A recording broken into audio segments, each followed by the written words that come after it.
اب اسی میں آگے چل کر میں نے جو منہج انقلاب نبوی ہے اس میں یہ بات واضح کی ہے کہ جب کوئی انقلاب کے لیے آخری اقدام ہوگا وہ بھی نہی عن المنکر بالید، اس لیے کہ حدیث میں حضور نے نہی عن المنکر کے 3 مرتبے بیان کیے ہیں۔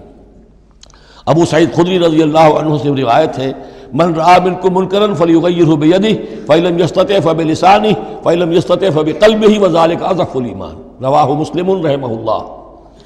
تم میں سے کوئی شخص کسی منکر کو دیکھے، اس کا فرض ہے اسے طاقت سے، زور سے، ہاتھ سے بند کرے، روکے، بدلے۔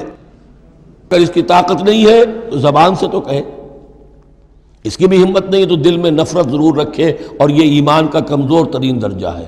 نفرت بھی ختم ہو گئی، وائے ناکامی متاع کارواں جاتا رہا، کارواں کے دل سے احساس زیاں جاتا رہا تو اب کوئی ایمان نہیں۔ ہاں دل میں نفرت ہے تو اگلا قدم اٹھاؤ، زبان سے کہنا شروع کرو، بھائی یہ چیز غلط ہے، یہ حرام ہے، یا اللہ نے اس کو حرام ٹھہرایا ہے، مت یہ کام کرو۔ لیکن ساتھ ہی اپنی طاقت بناتے جاؤ، ایک جماعت بناؤ، قوت بناؤ۔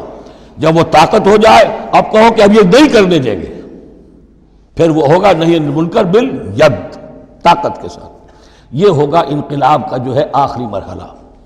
تو یہ 3 آیتوں کے اندر عظیم ہدایت ہے، پورا لایا عمل ہے، اسی میں منہج انقلاب نبوی کا جو آخری اقدامی عمل ہے وہ بھی پوشیدہ ہے۔